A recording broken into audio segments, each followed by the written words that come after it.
Welcome, everybody, to another edition of The Truth About Fantasy Football, the Grueling Truth Radio Network's weekly fantasy football show brought to you by Gridiron Mo, a new interactive football app that lets you call what an offense or defense will do in a live NFL game and compete against others around the country. So be sure to check that out at gridironmo.com and also at thegruelingtruth.net.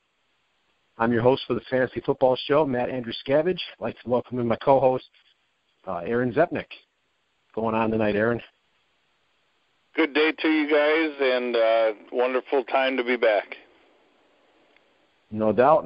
And Os Davis. Well, this is my second podcast tonight, and it's my third in 3 days for the gruelingtruth.net, and I'm ready as ever. Perfect. Excellent. So you've done the, I know you were working on the CFL show and also the Red, White, and Rouge, White, and Blue, I believe. Yeah, the Rouge, White, and Blue is the CFL show. No, the other show I did, I don't know if you all even have listened to it, but I urge you to, and I urge all our listeners to. What ticks Mike off? Oh, I listened to that. That was pretty funny. Yeah, yeah. This is But I've heard all that before, but... This is a weird, wacky show where I serve up the softballs, and the founder of the gruelingtruth.net, Mike Goodpaster, one who never minces words, hits them out of the park, verbally speaking. It's a lot of fun. The man is extremely funny and quite clever, quite insightful, in fact. You might just learn something. That's right. It was one of the taglines. You might learn something.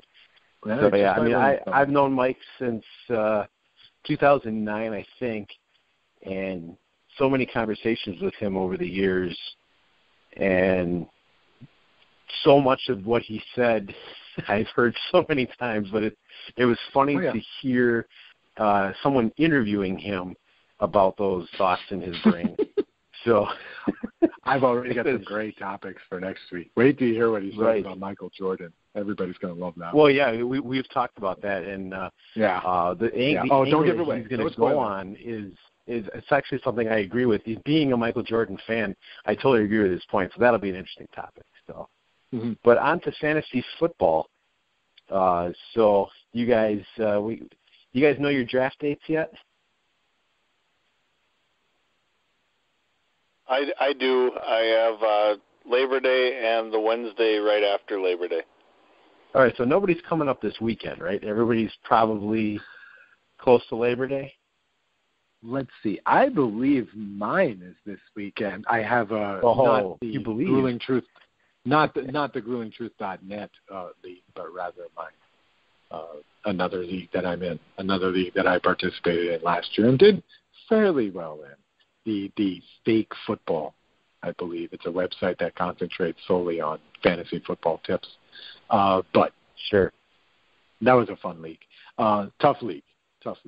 So I'm not sure exactly when. I know it's the weekend. I think it's this coming weekend. So I'm not sweating it. I'm going to do so many of these podcasts. I'm going to do so much research by osmosis. I'm going to kill it. I'm getting so many good tips from you guys. It's going to be awesome. Well, I can't wait to see to find out where Blake Bortles goes, and if somebody misunderstands your point and goes, this Os Davis is really onto something. I think I'm going to blow my third-round pick on Blake Bortles because Os Davis said so. Second-round pick? No, I don't think so. However, Blake Bortles will make an appearance in this podcast. I've warned you already. Oh, I'm sure he will. So we'll get right into it then. I got a couple of good topics for you guys tonight. I believe it was after the Patriots game, or was it during? I think that was one of the games I did not pay a whole lot of attention to, the Patriots' first preseason game. But reports came out that Rob Gronkowski sustained an injury. And so what are you guys' thoughts on that, and how much does that affect his stock? No, go ahead, Aaron. I'll give it to you. Go for it. Well, I had heard today, actually, just in talking with my brother, actually.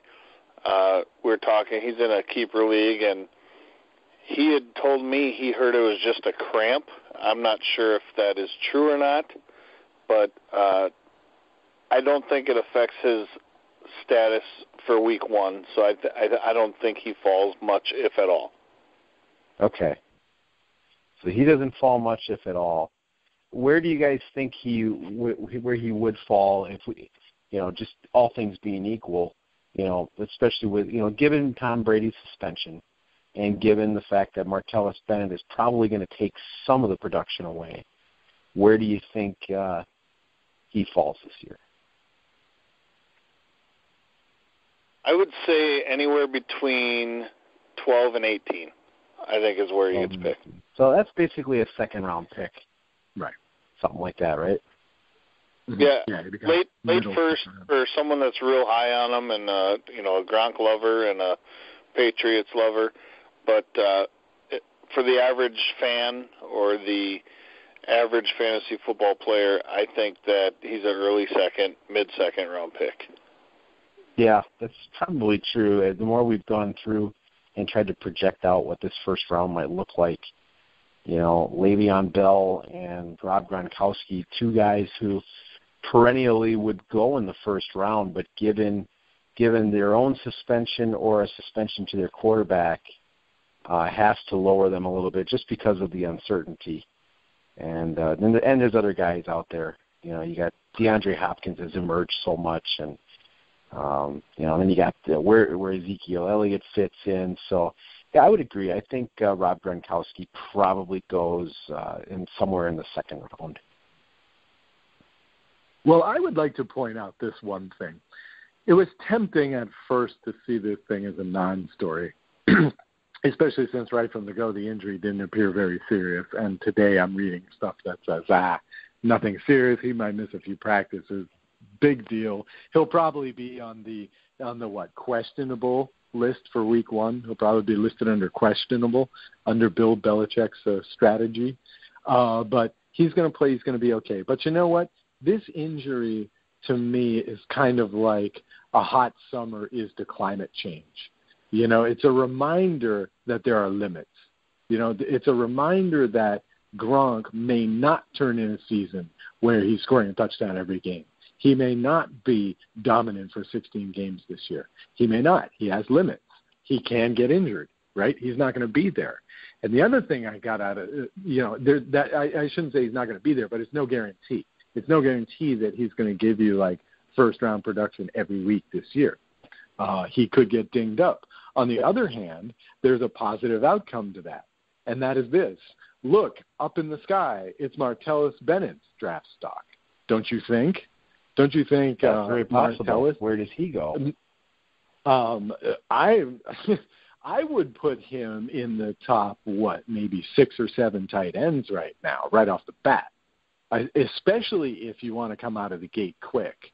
Now, the difference at tight end after Gronk, who probably is not going to kill it this year, is pretty small, right? So why not take Bennett in as the 6th or 7th tight end off the board, and you'll kill it in weeks 1, 2, and 3 probably. You'll get out of the gate fast at that position. So why not? I think his stock goes way up. Definitely possible. I'm still of the belief that Gronk's production is where I do believe Bennett's going to have a good season. I do believe Belichick's got a plan for him. I do think he gets at least 5 touchdowns, but I think the majority of the touchdowns that Tom Brady throws this year are going to the tight ends. I think Edelman will have a few, but it's going to be Gronk and Bennett. I still think Gronk could get 13, 14 touchdowns. It's quite possibly just because as long as he stays healthy.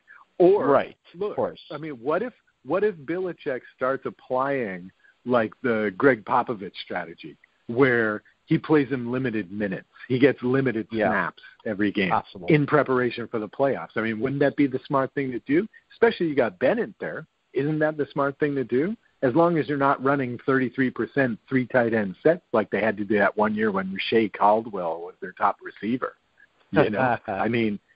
Seriously, literally they ran 33% of snaps with 3 tight ends that year. It was sick. That was the year. That was like the breakout year for Gronk and Hernandez, I believe.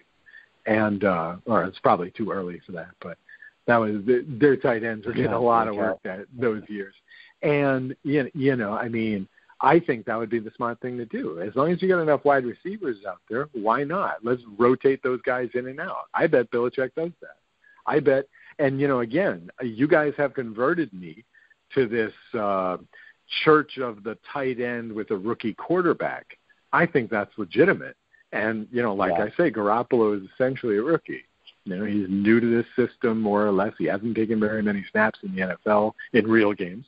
I think that he's going to be leaning on both of these guys even more than Brady. You know, so I think all signs point to go with Bennett.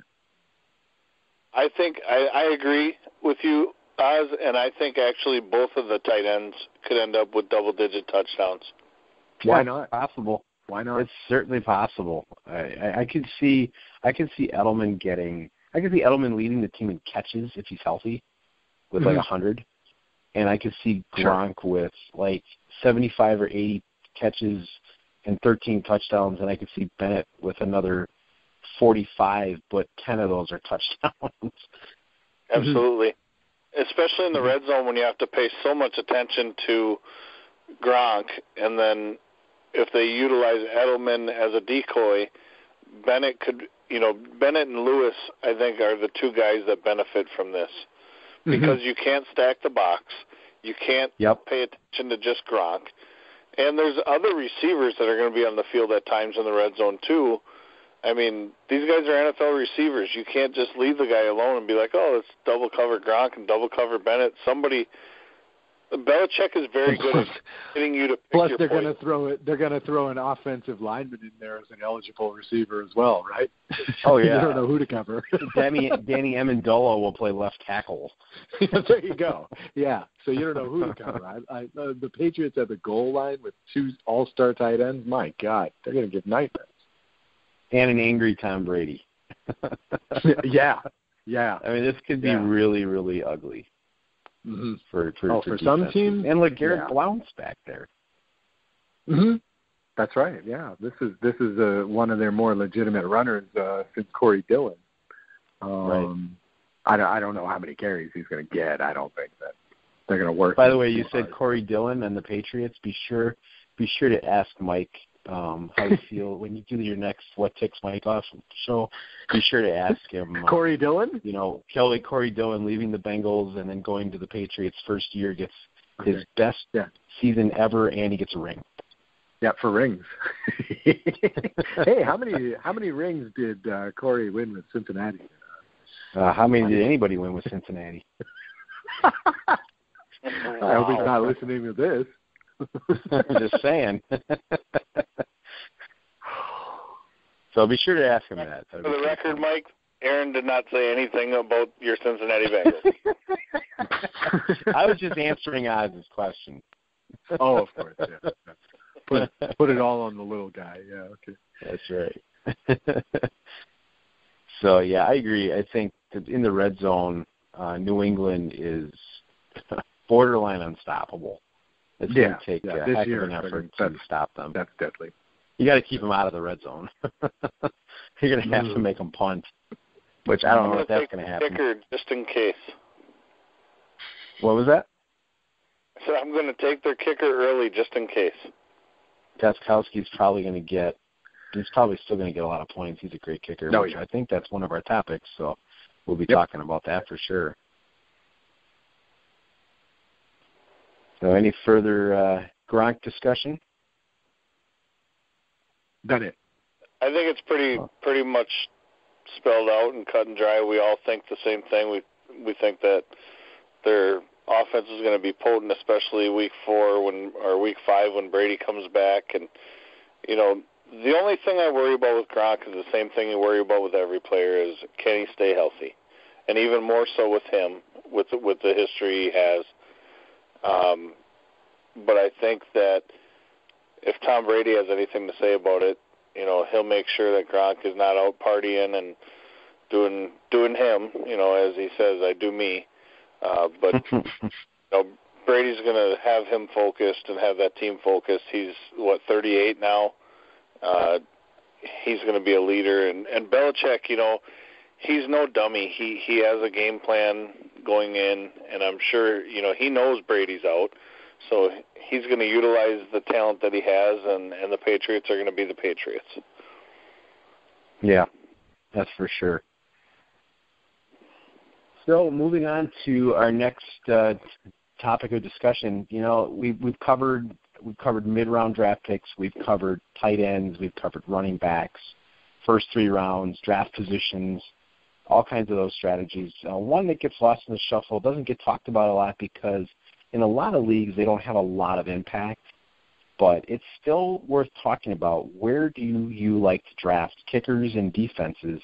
I'll tell you that one of the leagues that I'm in is we don't have defenses. You get to pick 2 defensive players, and you get credit for tackles, assists, sacks, interceptions, fumble recoveries, that kind of stuff. But what's fun about it is unless you have J.J. Watt or a middle linebacker that's always getting a lot of tackles, you cycle through players. You just try to pick matchups, and people are dropping players every week and picking up new ones because obviously there's so many of them. It's a real fun way to play. I'd really urge you commissioners out there to take a look at that because regular traditional defense is fun. I think sometimes it's defense combined with special teams, that sort of thing. It's fun, but boy, I'll tell you, having the 2 defensive players and the strategy behind it is a good time. It sounds fun. So where do you guys like to or how are your leagues typically set up, and what's your strategy? Well, I'm in a 12-man league, and I say 12-man league. I'm in my main fantasy that I've been in for years with family and friends. It's been the same, where we have the same amount of roster spots for every team, and you have to carry so many defenses and so many kickers. So you have to have 2 kickers and 2 defenses, and you could start one of them every week. Wow. So everybody has the same. So it's like an even playing field, and that's what I like about it. The defense/special teams, it's, all returns, you get the points for your defense. If it's a punt return or a kick return or a blocked field goal, blocked punt, whatever it might be, you score a touchdown, you get that. You get 2 points per interception, point for a sack, 2 points for a safety, and I think you get a point for fumble recoveries. And then you get a 10-point bonus in our league if you have a shutout. Yeah. So the defenses, there's not a huge drop-off from 1 to 10, but the top 10 defenses in the league are generally the top 10 defenses in fantasy points as well. So usually 7th or 8th round, people will start taking the top 1 or 2, and then there will be like a run in the 9th or 10th round where people start grabbing because they want one of those better defenses. Yeah. I know with Tyler Lockett being the returner at Seattle, their defense is appealing to me this year. It always is, but even more so with the return game, that's another chance for points. And they play the Rams and the 49ers twice, so if they double shot there, shooting from both hips. He's going to return one on your Packers now, just so you know. Who is? Lockett. Probably. It won't be in the cold. Yeah, probably, but I think we'll still beat them. But anyway, of course you do.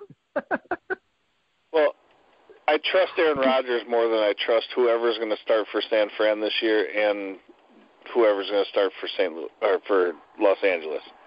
I always want to call them. Well, no doubt there. Let's go. You guys have been talking all this smack about Kaepernick so far on this show. What do you mean whoever starts for San Francisco? Kaepernick. Well, with his shoulder. We don't know right now. They don't know who's going to start. I said if Kaepernick wins that job, I think he'll have a good year. First, he's got to get on the field. But as far as kicker, I mean, there's not a lot of disparity there either, other than the top, couple. We get bonuses for length of field goal, so if you get anything over 50 yards, a 5-point field goal. I like taking Greg Zuerlein, actually, because, they call him Legatron, Greg the Leg. So I love to have him, but the problem is he misses too many field goals. He does. He killed me.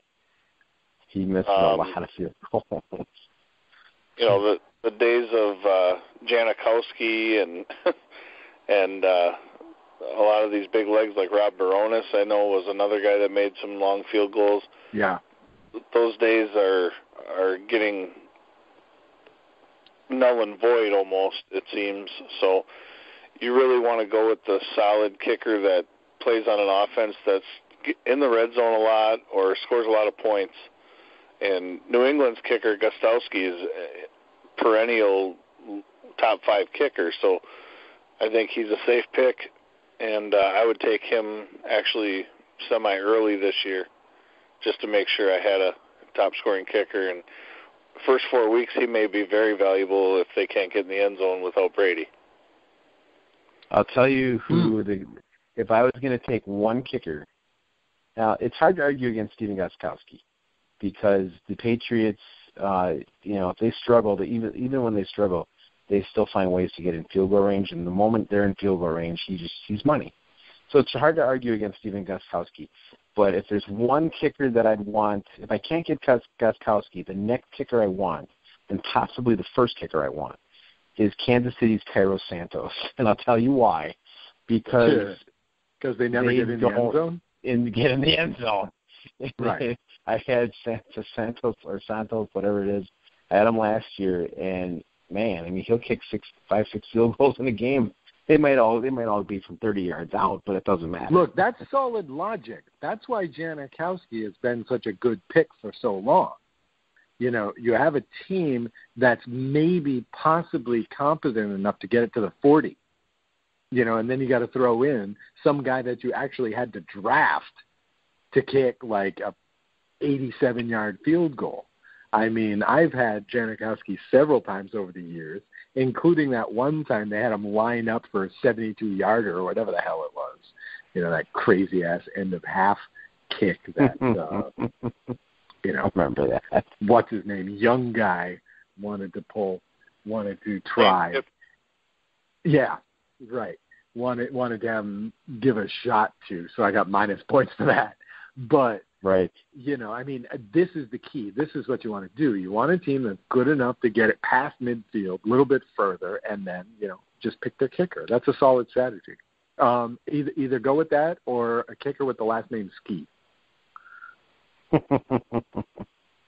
Yeah. That seems to be the secret. But as far as, like, where to draft them, I say round 14, 15.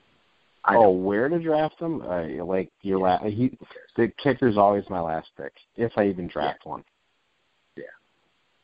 Yeah. I mean, and I say if I draft one because sometimes I'll just try to make a trade and then I'll pick one up last minute because if you're in a 10 to 12 team league, unless you're in Aaron's league, you don't have to carry more than one kicker, and you just look at the top 12 kickers, and you're getting one of those guys. Yeah. Right.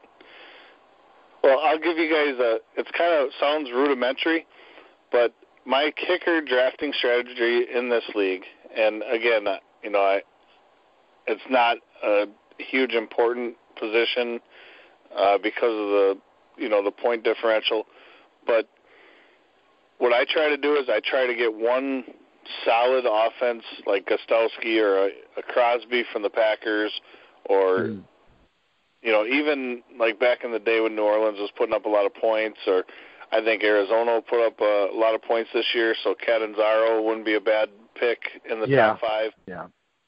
Blair Walsh is a good kicker. Blair Walsh is a good pick. If I can't get one of those top 5, say, guys in like the 11th or 12th round, we have 16 rounds. What I will do is I'll pick whoever has a kicker that has a struggling offense but plays indoors. And let me tell you why, and why this plays into my strategy. Makes a huge difference. because when it gets cold out, it's like kicking a cinder block. Oh, yeah. Yeah. Oh, yeah. Right. That's Mason Crosby. So kicking indoors, or, you know, you look at some of the conferences that have more indoor teams or down south teams like Atlanta and New Orleans and Tampa Bay, I'll pick one of their kickers or somebody that's in a conference like that just because of the fact that the elements are in your favor later in the year. And sure. I don't know about you guys, but I've lost a championship in a league because my kicker didn't put up any points in the championship game because he was kicking for the Bears. It was Robbie Gould. Sure. So, that makes absolute sense. Who is Baltimore's kicker? Is it Tucker? Yeah, Tucker's another good one. He's another real good one to get. Denver's always a good kicker to get, too, because of the air. Yeah, because of the air. Sure. He's got to be able to put it through the uprights, too. So. Yes. Right. The Jason Elam days were good days. Yeah. Fantasy, that's for sure. He was a good fantasy kicker. Yeah. But no, I totally agree with you. That's a really good way to look at it because, you know, at the end of the year, when you're gearing up for your playoffs, like you said, you got to get something out of your kickers. And, you know, if you got an indoor kicker, you know, you're bound to get you got some shots at 50-yarders, which could be huge in a championship game. I can't tell you how many times I've lost by 5 or less and started the wrong kicker and just kicked myself. No pun intended. No, I never kick myself over kickers. No, never. Never. I don't worry about that. However, I do worry about defenses. Now, since you guys have both dropped strategy and stories about kickers, can I drop some science about defense? I've got a killer method for some people. I've got a killer. Right, let's hear it. Okay. All right. Little bit of background. My problem with defense is my name is Oz, and I am a defenseaholic. For a long time, I drafted defenses way too high. And the reason was because back in my early days, I've been playing since like 2002. So back in my early days when Chicago had Urlacher and a really sweet defense, I drafted them too high, and they won me like 3 games single-handedly that season, including one playoff game. And so, you know, for a long time, it was positive reinforcement for drafting defenses too high. But now I have a new strategy. I have been born again. Here's my strategy. I either go Patriots, okay? So if I can get the Patriots at a reasonable spot, I take them. And here's why. They're not always the best defense, but very, very often they can score you a certain amount of points. In other words, I believe that they're the most consistent defense over many, many years. Again, don't put up a lot of points, but you almost never get like the 0 out of a new. They get tons of turnovers, especially when they're at home. Right. The turnovers are freaking huge. They may let up a few points, a fair amount of points, but they're always, you know, among the league leaders in turnover differential. With Troy Brown at cornerback. Well, for example. Well, they play smart. They play smart football. You know, they play through the whistle. You know, that's fundamental football, but they're very good at that in general. Otherwise, if I can't get the Patriots, and here's the real secret, I plug and play, okay? You asked what sort of leagues we play in. You know, again, I've played for 15 seasons now, and mostly I've played Yahoo, I would say. The longest-lasting leagues I've been in were on Yahoo, and I've played a couple other ones. We're going to play this new one this year, Flea Flicker. I've played on Yahoo where, you know, pretty standard, you get 1 DST, right? You have 1 slot for a defense specialty. I like to plug and play, okay? In other words, I am happy with just picking my defense off the waiver wire every week and basing it on the matchup. Now, here's the killer stat. And I forget exactly where I came up with the foundations for this. One of them was ESPN.com, and I forget what the other one was. But I've put together 2 theories, and I've tested it over the past few years. Here's the way it works. You look at the point spread, okay? Look at the point spreads. Look at the over-unders, okay? The magic number is 41.5. What you're looking for is you're looking for any over-under that's under 41.5 And then from there, you try and pick the favorite that has the highest handicap. In other words, the biggest favorite to win that game, right? You look at those games and you usually get like 3 or 4 of these a week, with a significant handicap. You get 3 or 4 games a week, and then guess what? You're bound to find one of them on the waiver wire. And that's the way you do it. You look at the over-under first, and then you look at the point spread. If you have to go over-under, I've done it where I've had to go up to like 43.5, 44.5. You don't want to go too high because that's an indication that's going to be a pinball machine on the scoreboard, right? And so that's the way you do it. And I've had decent success with that, just switching gears. Basically, it almost comes down to who's playing the Cleveland Browns every week. I was going to say, just find out who's going to make this real simple. Find out who's playing the Cleveland Browns. Well, I mean, you can do that, but look, there are upsets. And I'll tell you what, no one is better at picking upsets or at least limiting upsets than Las Vegas. Okay? I've always said this. I'm not saying you should gamble. Okay? I have been known to gamble. It's true. I don't believe that you should gamble if you want to, but look, here's my argument. The only people in the world that stand to lose millions of dollars on the outcome of a game are bookmakers. That's it. Cam Newton goes out there, loses the Super Bowl. It's not like he didn't get paid. It's not like he has to pay out. He makes the same amount of money. But these Las Vegas bookmakers, and the bigger they are, the more their livelihood depends on it. These guys are not messing around. They know their stuff. You can trust those numbers, most of the time, right? That's a good strategy. Absolutely. The only place that backfires is if those 4 spreads that you're talking are all on someone's roster.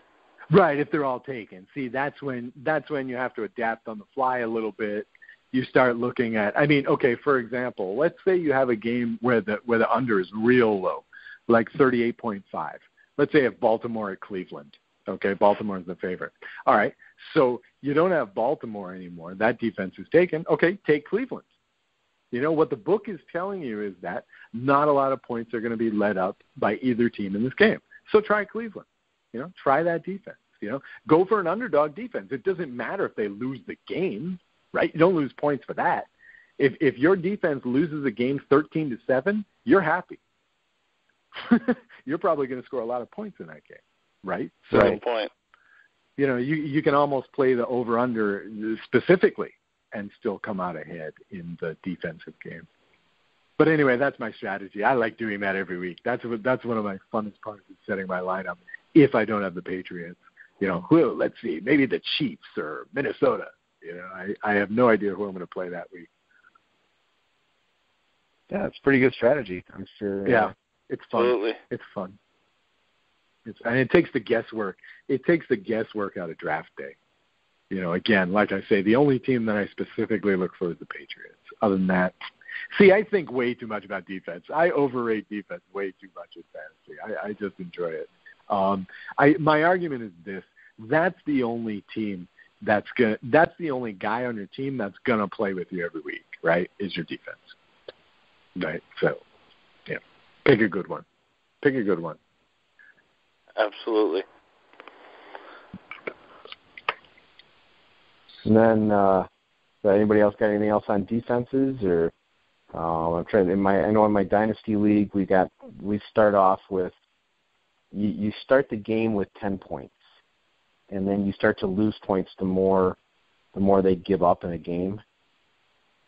You see, that's start with 10, and if they shut them out, you keep the 10.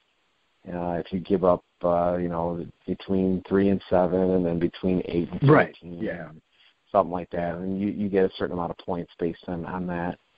And then obviously also you can get, sacks, fumbles, safeties, all that stuff. But that's kind of fun to do that. I forget the name of the site that that's on. It's a different type of scoring system, but it's fun. I like it too because we got like 3 flex positions. It's a dynasty league, so it's an expanded roster. So you get 10 skill players, I think, every week. Wow! So it's a lot of fun. Yeah, that's a lot. I would recommend if you ever get a chance to be you ever get a chance to be in a dynasty league, if your commissioner, our commissioner is so detailed, and I know what he does for a living, so I don't know how in the world he has time to do this and have 3 kids, but he's so detailed and he puts so much time in this league. But man, Dynasty League, it's fun. I mean, I always enjoyed playing franchise mode in Madden. Right, yeah. This is a lot of fun. It's a lot like that. Of course. This is why I love sim games so much, is the rollover. Right. You know, you see how the history pans out, and you have a great story that no one else wants to hear, but it's a lot of fun playing it. Oh, yeah, I've been playing sim games all my life on that stuff, dice games, all that stuff. It's fun. Wow. So, should we move on to Dud to Stud? Oh, yeah, you wanted to start this topic, didn't you? Yeah. You had something you wanted to say. So the topic that we're going to discuss is, we're going to call it Dud to Stud. You know, who was not so good last year in fantasy that you think is going to have a big bounce back year? Okay, yeah. I wanted to start this. I'll talk about my picks later. I don't have too many picks here. But I wanted to make a prediction as to what you guys picked. Okay, because there's a few guys that you guys have been talking up during these podcasts that I don't understand why you're so high on. You know, unless you're high. I'm kidding. But I had on my list. I had on my list 3 guys. Colin Kaepernick, but I noticed that in this podcast you guys are kind of backing down a little bit. Well, there's a lot of uncertainty right now. Oh yeah. Oh sure. Another name that I'm hearing a lot out of you guys is Kobe Fleener. I'd like to hear sort of now I realize that, you know, half the season he was playing, you know, not with Andrew Luck, but with, you know, I don't know, no luck, you know, unluck. Right. You know, he was playing with those quarterbacks. But the truth is that, you know, he only caught about 60% of his passes.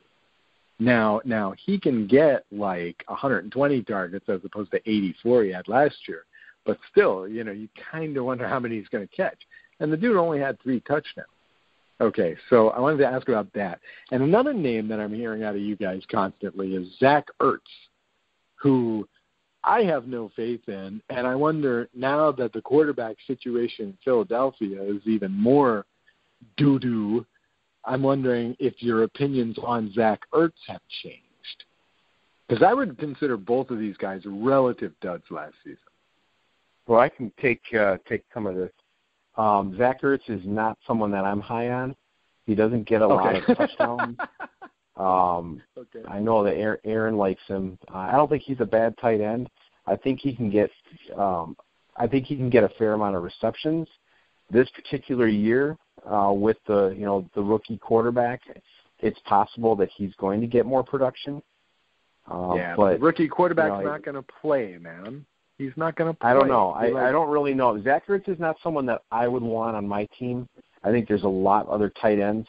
But Kobe Fleener is somebody that I would seriously look at. I've been hearing Fleener from you a lot. I've been hearing Fleener. Well, I know both of us have talked about Fleener. And the reason is because of where he is. In New Orleans, he has a much better chance of seeing more targets, and you know, he's just going to get a lot more targets. But can he catch it? One of those guys. Can he catch it? He was 54. I know he's got problems. I know he's had problems with with his hands in the past, but I think the reason why he's talked up is he's going to sink far in the draft, and I think you could really get a lot of value out of it. You could probably get him in the 11th or 12th round, and he could give you a lot of value. He could catch 80 balls this year. It's possible because of how often New Orleans throws the ball. You know, I'm not saying that he will, but I think he's going to get a lot of targets. I think he's really going to fit their system. I am just not a believer. I've had him a couple of times on fantasy, or at least like 1.5 times before I just got frustrated and traded him. But the Colts don't go to their tight end. that much. But go ahead. Here's the difference. And I don't agree with that so much, Matt. They have Dwayne Allen there, who took a lot of balls away from Fleener, and they also have T.Y. Hilton and Andre Johnson there trying to get the ball to. Frank Gore. Right. They ran the ball a lot. They had a lot of weapons. Look, Sean Payton is a tight end's dream. Jimmy Graham, just look at the difference. I know he's a different talent than Coby Fleener, but look at the difference in his production in New Orleans versus Seattle. Drew Brees having that tight end that he can go to over the middle again is really going to help him, especially with the Cooks and Snead. I think that Matt is right on. I think 70 to 80 balls is a no-brainer for Fleener if he stays healthy. Catch it. Yes. Catch it. Yeah. He got 84 targets last year. No, I think he's going to get a lot more targets than that. Tight end, so imagine what he'll do with no other tight end. Right, and with New Orleans is just much more pass-heavy with the tight end. You're just going to, like you said, it's a tight end's dream. It's a perfect place to play if you're a look at the tight ends that Drew Brees has thrown to: Antonio Gates, Jimmy Graham, and now Fleener. Yeah. I mean, You guys. What he did with Ben Watson last year. Ben Watson. Yeah, and Ben Watson looked like a Pro Bowler last year when his career was basically over. Right. I mean, I'm telling Ben you, Watson is a decent player, though, isn't he? Isn't Ben Watson? He is. A decent player? Yeah, he was good in New England, but I think Ben Watson's more of a product of who he's got throwing to him. I'm not saying he's not a talent, but he's been in some very favorable systems. Belichick loves to use the tight end, and then he goes to New Orleans. To your three tight ends in New England back when you were talking about that, Oz, I think it was Ben Watson, Alex Smith. Yeah. Tampa Bay was another one that was there at that time. And there was one other one that I can't recall right now, but it was before the Watson was the anchor on that. Yeah, you're right. Yep. You're right. I remember. Yeah, that was a long time ago, too. And as far as Colin Kaepernick goes, it's just uncertainty there. What about you? Yeah, there's definitely uncertainty with Kaepernick. My duds to studs, I think I have about 3 as well. I have more, but again, we agreed to shorten the show. T.Y. Hilton is one that I think will have a bounce-back year. I think you stole mine. He wasn't necessarily a dud last year, but he was definitely not living up to the hype. Right. What everyone thought he was going to be with Andre Johnson coming over there. And Indianapolis was a pretty good favorite to win the Super Bowl last year, or at least, for a while. He was. They were. Another one that I have is Randall Cobb. I think with Jordy out last year, he was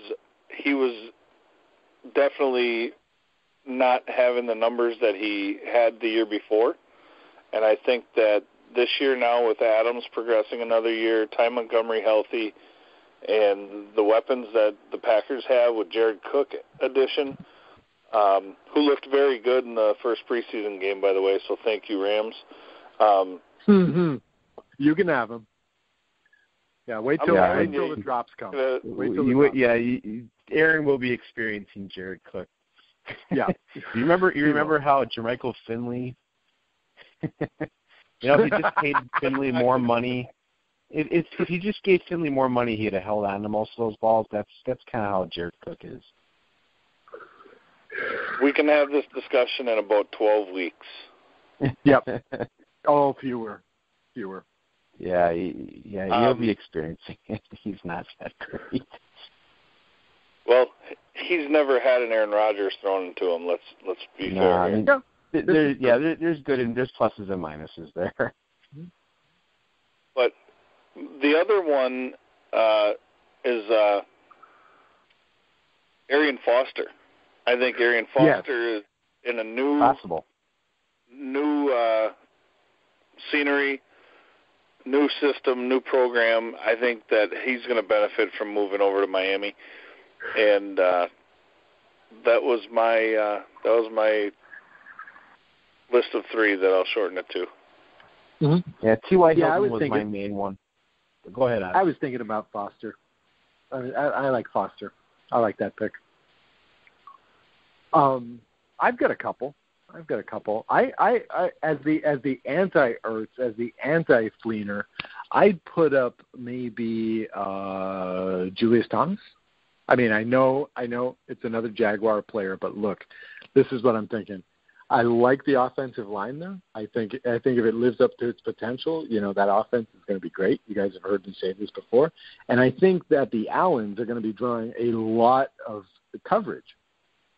I think that the tight end here has a possibility to get a lot of catches for key catches, red zone catches.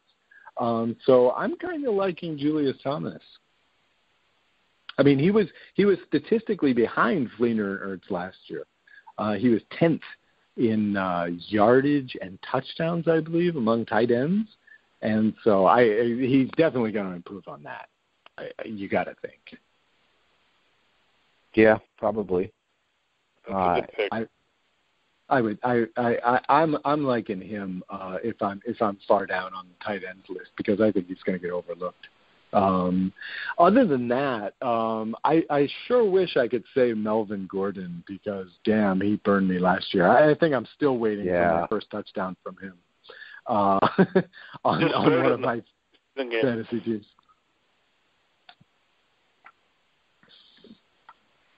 Melvin Gordon scored his first touchdown that you were looking for in the preseason game. Right. Yeah, they're saying he had some good bursts. 44-yard catch. He's healthy. If Melvin Gordon's healthy this year, I think there's at least a good chance that he could be better than last year. I mean, it was just such a letdown. Yeah. Did they have offensive line problems in San Diego? Because I think that was most of the problem. Yeah, that was a big problem. Their offensive line can't run block. Big problem. They can't run block. That was a huge deal. So I don't know. I think. Go ahead. Sorry. Oh no, you finish your thought. Because I was going to. I was going to ask since I heard about some other Miami Dolphins. Are we done talking about Ryan Tannehill as possibly having a breakout season in fantasy? Or are we done with that? I don't know if that's going to happen until. I think you got to wait till week 8 because everyone's still going to be pretty high on him. You got to wait till mid-season when it doesn't happen. But I don't know. He's not a bad quarterback, especially if you look at his numbers. It's just that I don't know that he's going to reach. I mean, he threw 27 touchdowns in 2014, and I think people went, "Wow, that's a pretty good number." Yeah. And I mean, they've had a lot of good receivers there. And they still do. I mean, Jarvis Landry did have a breakout season last year. Yes. And, I think Rashard Matthews is pretty good. And he's gone now. Jordan. Oh, he's gone? He's at Tennessee. Mm-hmm. Mm-hmm. Oh, okay. He's gone. All right. Then I know Jordan Cameron's a pretty good. Is it Jordan Cameron or Cameron Jordan? There's two of them. I think it's Jordan Cameron. And I think Cameron Jordan's got a whole defensive end. episode of the league out of that very question, actually. But he's a solid tight end, and Miami's got weapons to throw to. I know they had a draft pick last year. I can't remember his name. I want to say it was Devontae, but I can't remember which one. Parker? But, yeah, Devontae Parker. They've got weapons there. But it's just when you watch Tannehill, there's a reason the Dolphins don't seem to win a lot of games, but we don't care about that in fantasy. But he is inconsistent, and so I don't know that he's. I just don't. Yeah, I don't know that he's going to be a 35 touchdown guy. Yeah, I just wanted to put that one to bed because every year there's this little mini groundswell for Ryan Tannehill as a great late round, quarterback pick. And it's just like, I haven't seen it happen. I don't know if it's going to happen. Even with Jarvis Landry last season, who had a pretty impressive season, Tannehill's numbers still aren't that great. He's like. I think it's more likely that Tyrod Taylor has a good year this year. Sure. I like him. Here's my take on Tannehill. 17 for 28 for 176 yards and a touchdown and a pick. Like, that's the average over-under. Maybe he'll get 130, maybe he'll get 230, but he's never a guy that's going to consistently be, even a Jay Cutler or a Tony Romo, stats-wise, fantasy numbers-wise, Tannehill's not a guy that's going to put up consistently 300 yards. He's just not. It's like drafting Troy Aikman in the 90s. You're not going to get a lot of offensive production because you're not going to get him in the playoffs. Were you online in the 90s? Like no, 92? When I ran the fantasy football leagues in high school, and I hardly got my homework done because I'd be up at night with the newspaper. Wow. On my word processor, not even a computer, and I would hand type all the stats, add everything up by hand based on the newspaper, and then I would print everything, all the reports out, and hand them out at school. You're really old. I know, right? That was 20 years ago. I was playing tabletop at that time, but I was not into rotisserie style sports. I did do tabletop though. You guys know tabletop? Is that paper football? Stratomatic and stuff like that. Oh yeah, Stratomatic. I've been playing Stratomatic since 1990. Yeah, see, there you go. I don't know. When you said sim games, I was like, oh, I hope he's a Strat player because I don't run into a lot of them, and I'm a Strat junkie. I was mostly best game I've ever played. The confession is I was mostly app, but for baseball I like the Strato better because you have two different cards to play off. I must live under a rock because I've never heard of any of these. Oh my gosh, the best sim games you will ever play. It's the most realistic. It's way better than playing Madden. It's the most realistic. It's a card. The Stratomatic's a cards and dice game. You know, Dan Patrick. You play with dice, yeah.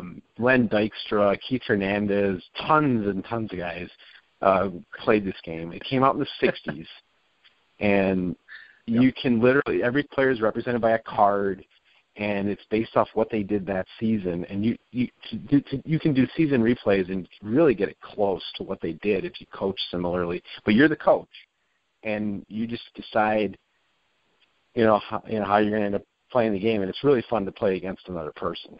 It's a blast.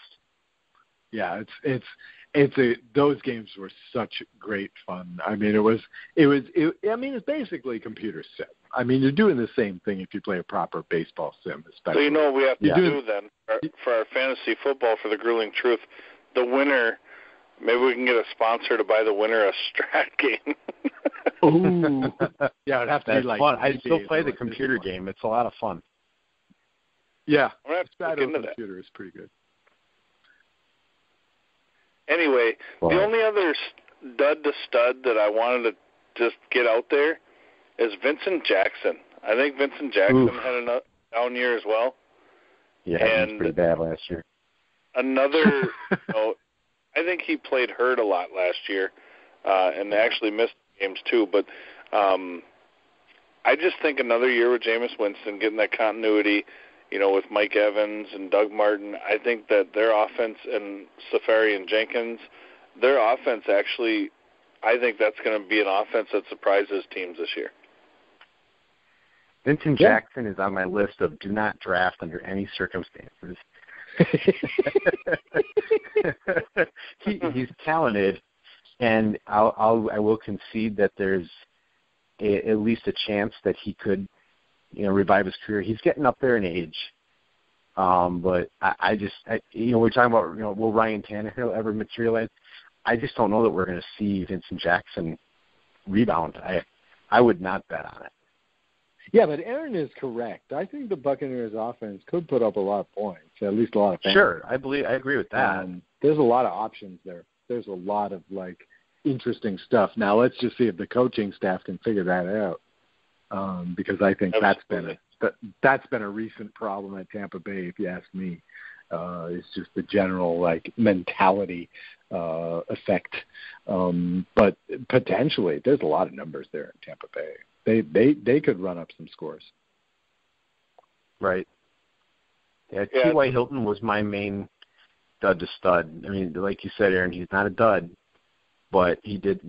When I drafted him somewhat high, hoping for a big year, and it did not happen. But I think this year, with the drafting of Ryan Kelly and with what Indianapolis has around Andrew Luck, I really see T.Y. Hilton having a better year. I agree.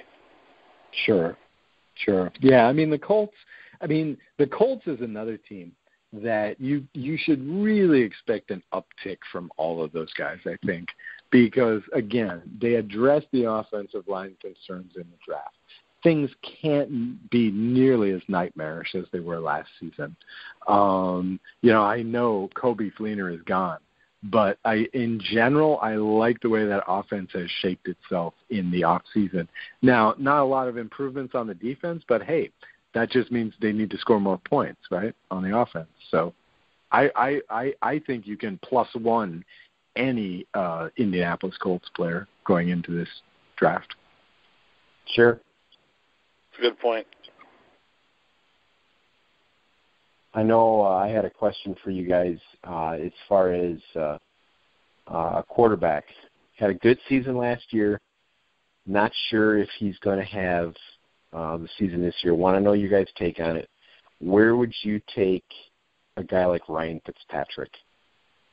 Oh, I like Fitzpatrick. I like him a lot. I do too. I just don't know about fantasy. I wouldn't draft him. Yeah, he was top 10 statistically last season. He was one of the ones that was in the running in the touchdown race. I think he's familiar with the offense. I think, obviously, the dude's a smart guy, right? I mean, you don't see that Ivy League quarterback too often. I think that he was – one thing that he was particularly outstanding on last year was not turning it over. He had a very low interception and fumble to touchdown ratio last season. So I like that. You're not going to get many minus points from Fitzpatrick. I kind of like Fitzpatrick.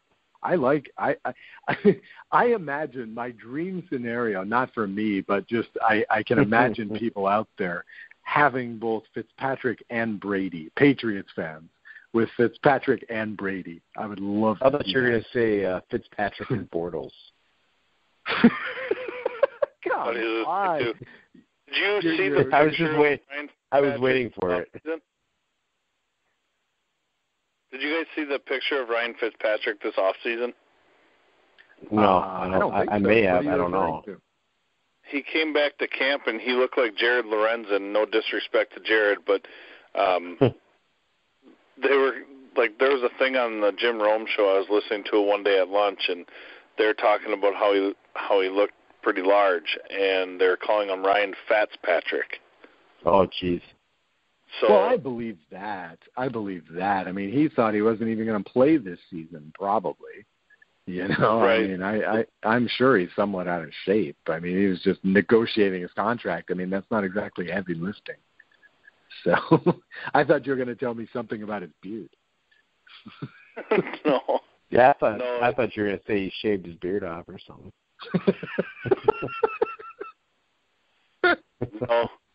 No, he, I guess, I don't know if it's Buffalo fans or Jets fans that are calling him Ryan Fitzpatrick. Oh, man. That's like all the Eddie Lacy jokes last year. Oh, well. Eddie Lacy, apparently he deserves it this year, right? We talked about that last week. Apparently he deserves that same label. Yeah, although he says he feels more explosive this year, and I don't know. Is that after he eats? After he eats Chipotle. I tell you, after a trip to Burger King. Taco Bell Lacy. Yeah, exactly. It's like, what do you mean by explosive? Please Projectile. clarify. Yeah, exactly. We may have to share a locker room with you, right? Says his teammates. That'll keep reporters away.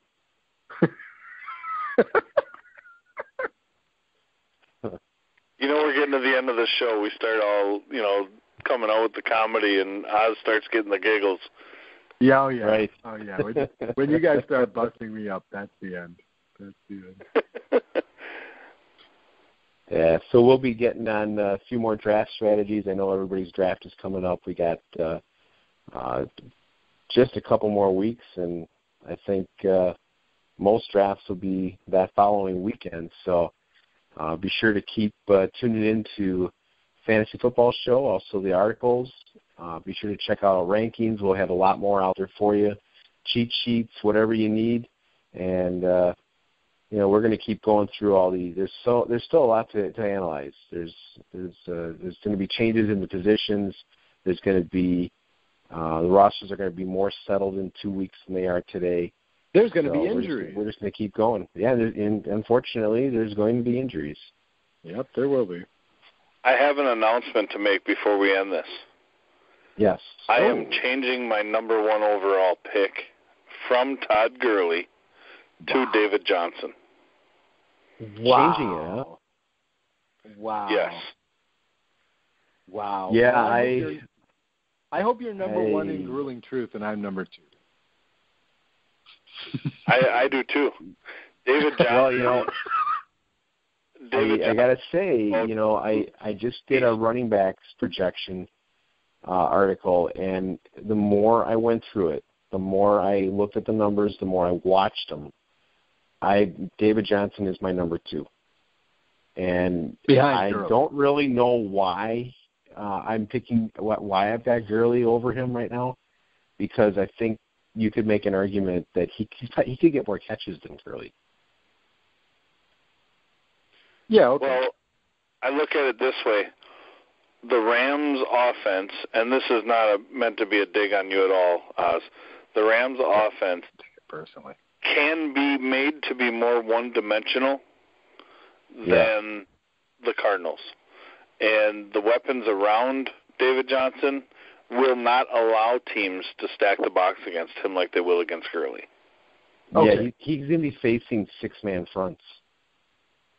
This is true. I understand all the criticisms. The Rams' offense is weak. Okay, still. It's not improving. No Foles, problem. Okay?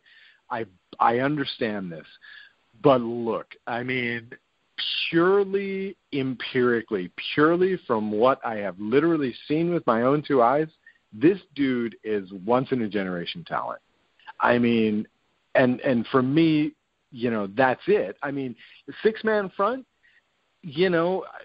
so what? That's the way I feel about this guy. Now, I promise you, less of this is that I'm a Rams fan than you think. But the truth is, just seeing this guy and seeing do you realize that this guy ended up 3rd in rushing yards, and he didn't play the first 4 games? What else is incredible is that 3 of his 13 games I would push him out were of the single-digit carries.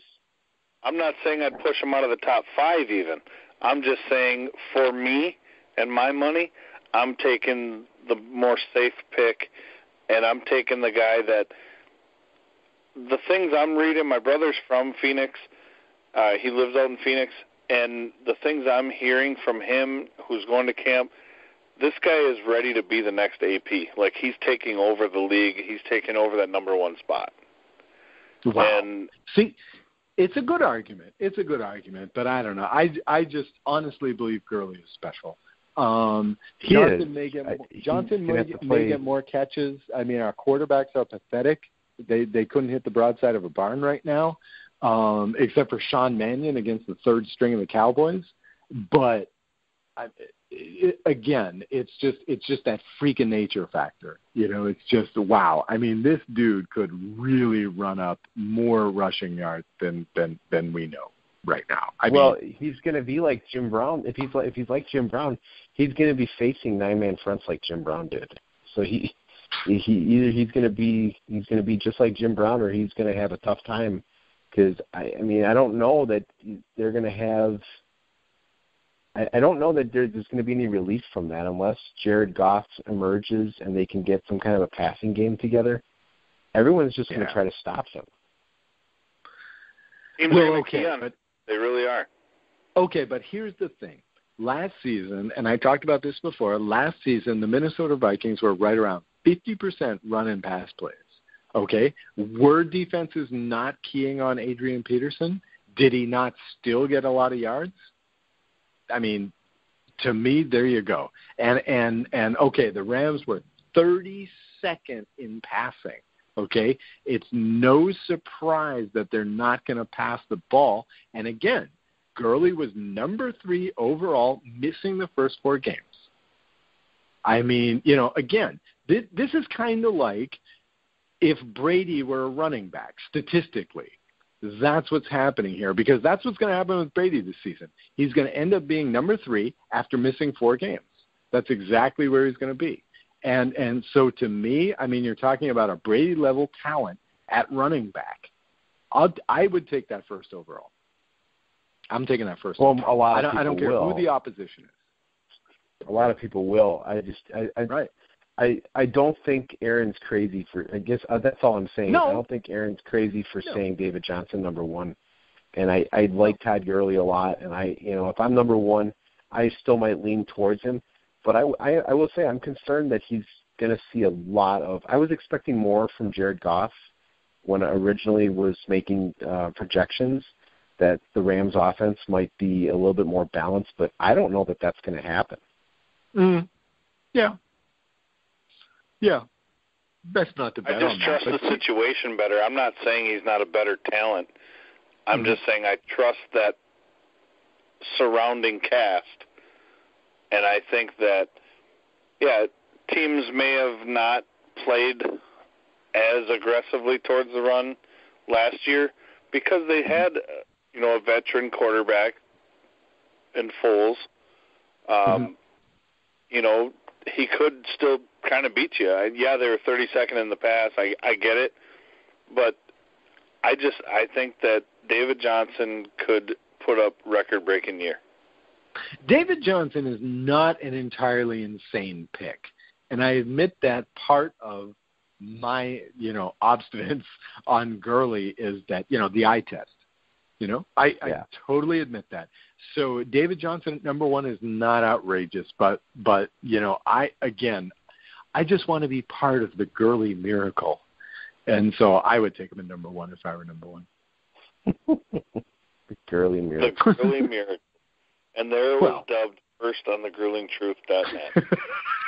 Right, we've got the Pharaoh Cooper miracle and now the Gurley miracle. Yeah, I got to back down a Pharaoh Cooper though. We just don't. Hanging with the Cooper and his Gurley. Yeah, right. The Coopers, because I'm still hoping for Amari Cooper too. Is Riley Cooper not picked up by anybody? That's a good question. I don't know. What the heck was Tennessee doing trading Dorial Green-Beckham to the Eagles? Well, apparently Why? He couldn't pick up the offense. And they do have a lot of depth at wide receiver. They got that guy, that's not in Miami anymore, that Rashard Matthews. And they have Rashard Matthews and Delaney Walker. They got that, I think it's Kendall Wright or Kendall and then they Wright. have their 4th-round pick, Sharp. Okay. And they also have Andre Johnson. They got Andre Johnson? And they have Harry Douglas.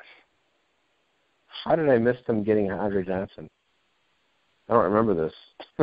Yeah, they signed him, and they signed Harry Douglas as well. I remember the Harry Douglas. That was last year. Mm-hmm.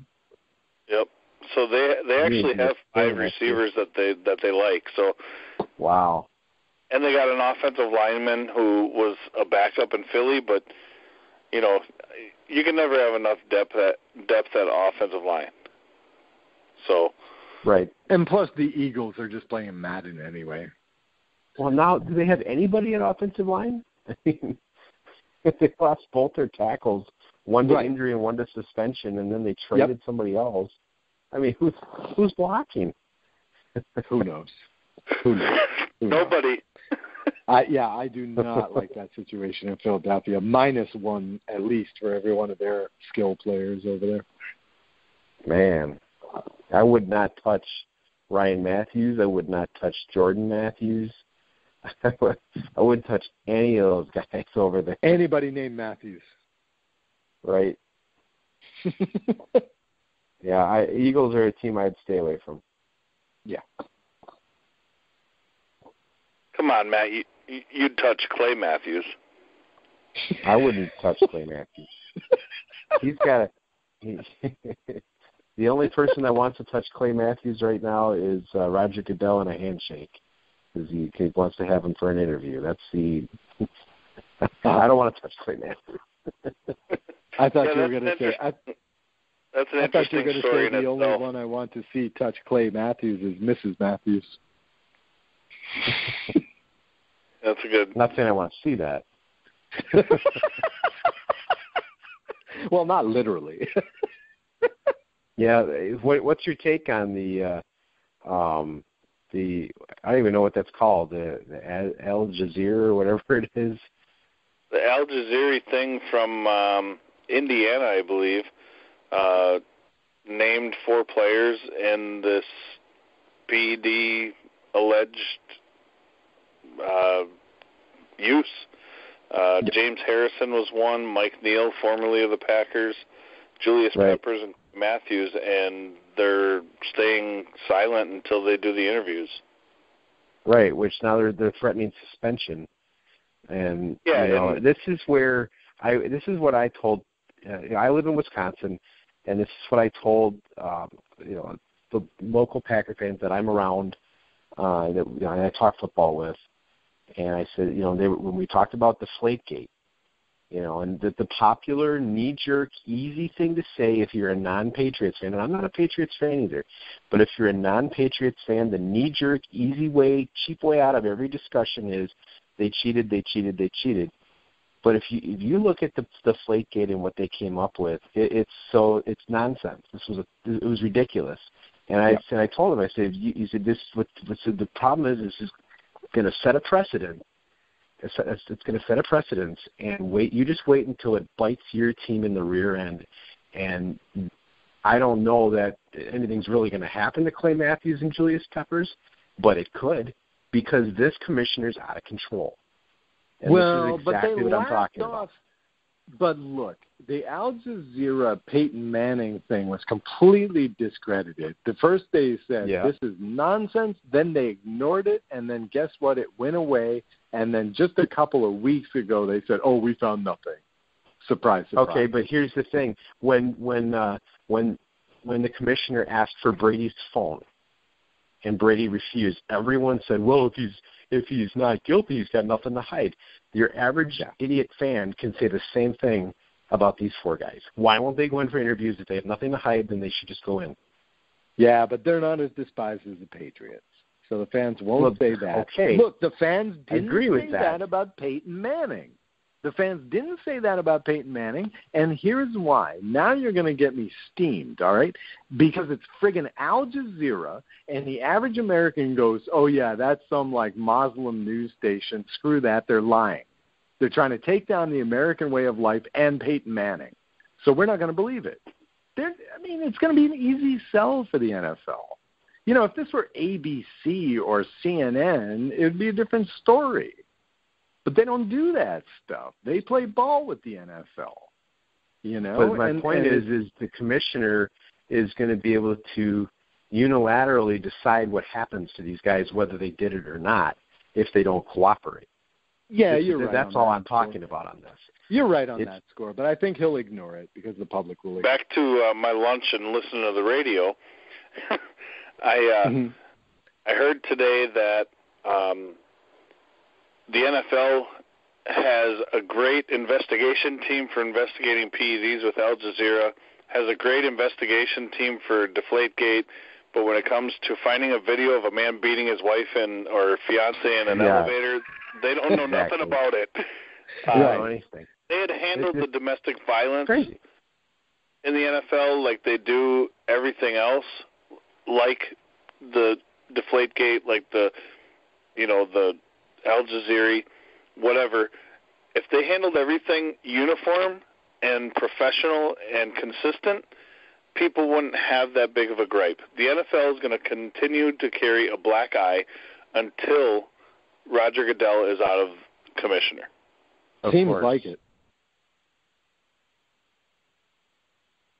So right now there's a big thing with the PA, with the Players Association.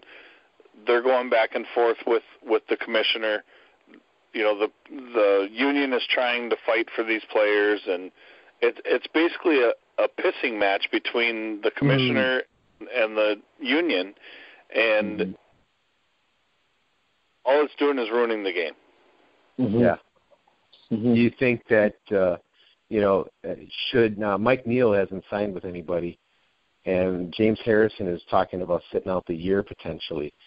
So I'm not going to bring up those two guys just because we don't know what they're doing this year. But what's your opinion on what do you think Clay and Julius should just get the interview over with, or do you think they got to fight this? As a Packer fan, I'd like them to go and just do the interview. As a man, knowing if I didn't do anything wrong, I'm thinking, I don't even know these guys. I don't know anything about them. I've never had contact with them, like Clay Matthews said. If that's true, I would be upset too and be like, why do I got to interview when I didn't ask for this. I didn't do anything. Like, if you're truly innocent, I could see how you'd be offended by it. But on the flip side, if you're truly innocent, go interview, get it over with, tell the truth, tell your side of the story, and let the truth come out. And hopefully it does. As a fan, I want to see this come out. And if I have a Clay Matthews jersey and I have Clay Matthews' picture, framed or whatever in my house, as a father, I don't want my kids to idolize a guy or look up to a player as a role model or as a public figure, not even as a role model, but as a public figure in our community, if he's a cheater or if he's breaking the rules. That's not okay. He has to pay his penance. And I want my kids to understand that. And, I don't want to falsely lead them saying, Clay Matthews didn't do anything if he really did. Exactly. I'm not a big Clay Matthews fan, but I respect him. I respect his ability and what he has achieved in his years in the league. If he did it, I want him punished. But if he didn't do it, this is crazy. I still don't agree with Deflategate. I thought that was ridiculous. I think I think Roger Goodell is just rogue. He makes up the rules as he goes. And but see, that's the thing, you guys. It doesn't matter if these guys did it or not, right? The NFL is in the business of spinning stories now. They're no better than a political hack at this point, okay? The thing is, all this thing about Ray Rice beating his girlfriend and stuff, what happened first. What happened first is that Ray Rice met with Goodell. Goodell had the tape from the police, and they sat down and they decided what they were going to do about it. Or rather, Goodell heard him out, and then he decided what they were going to do about it. He's a freaking spin doctor at this point. Okay? You're talking about how you want your kids to know the truth. They're not going to know the truth. They're going to know the NFL censored version of the story, period. That's it. So I would say do the frickin' interview and figure out how you're going to tell this story and be done with it, because that's what's going to happen anyway. You might as well play ball, right? Or retire. I think they're better off doing the interview. If they did it, then they should be caught and they should be punished. But if they didn't do it, just get the thing over with, get it done, and just, if they truly are innocent, then just do everything you can to discredit this investigation. Well, it doesn't matter. Is Brady innocent or not? Is Brady innocent or not? Innocent. Well, on Deflategate, yes, I think so. Well, there you go. But he's suspended 4 games, so it doesn't matter. You know what he's guilty of? He's guilty of treating a couple Patriots employees like assholes. Like an asshole, I should say. Like he was a dick to them. That's what he's paying for. And then he's paying for not handing over his phone because it probably has, like, sexy pictures of Gisele Bundchen on it. End of story. That's it. That's what he's paying 4 games for. Which is ridiculous. Well, I want his phone. Well, of course. I mean, probably the guys in the NFL office are making the same kind of jokes a year ago. You know, they're saying, "Oh yeah, I want to see what's on that phone. I can't wait to leak that." You know, right. That's exactly why he was right to not turn it over. Right, and so he was right, but he's paying is for it, ridiculous. dude. You know, now these guys, maybe they shot themselves full of illegal drugs. Okay, it doesn't really matter if they're right or not. It matters if Goodell decides if he wants to punish them or not. I mean, it's sick. You know, this whole thing is again, it's like politics. It's a parody. Nothing's really happening here. It's a dumb show. This is Goodell saying, you're going to do what I want you to do, period. He's a puppet master. Right, exactly. And he's like establishing that. He beat down his arguably his most popular player, arguably his most recognizable player, and certainly one of his most bankable players just because he had to have his way. Yeah, he's out for blood for some reason. He, you know, I think when he mishandled the Ray Rice scenario, he took a lot of backlash publicly for that. You know, why does he only get 2 games? And then he went back and then he put him on the commissioner's exempt list for I don't know how long, a year. And now no one will sign him. And I think that's kind of a gentleman's agreement. Of course. Under the table. But now it's like everything he's got to suspend. There was a thing back in the day where Lawrence Taylor was busted for cocaine use or whatever. And he got fined. I think he got fined, and you know, people were talking locally here about that and stuff. You know, they want to suspend. Back in the day, you get a slap on the wrist and fine, and you were done. Yeah, there was no suspension. Okay, look, you talk about suspend. Okay, why didn't Peyton Manning get suspended? Why was there anything? Okay, this story doesn't count. You know, we're going to buy the same story about his wife and drugs that we didn't buy about Roger Clemens.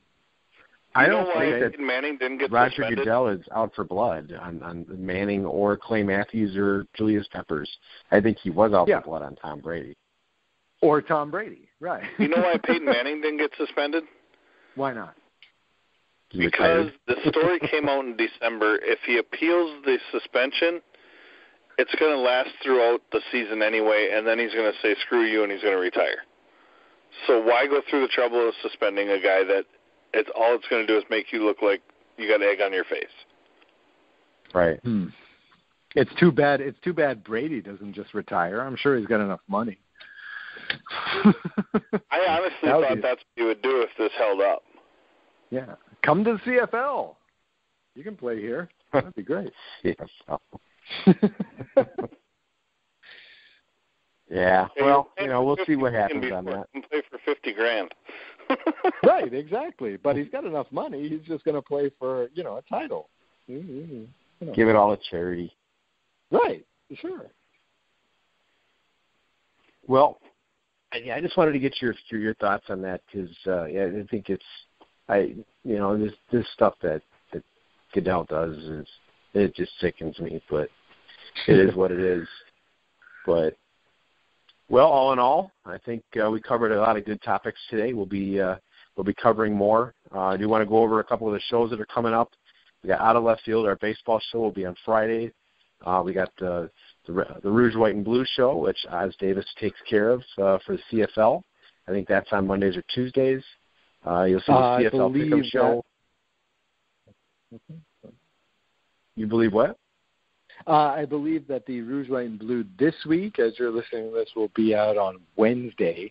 Typically it's out on Tuesday, but a bit of a late week this week. Okay.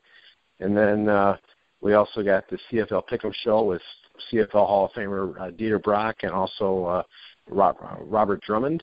So be sure to listen to that. That's like on Mondays, I believe. We got a boxing yes, show. That's always on Mondays.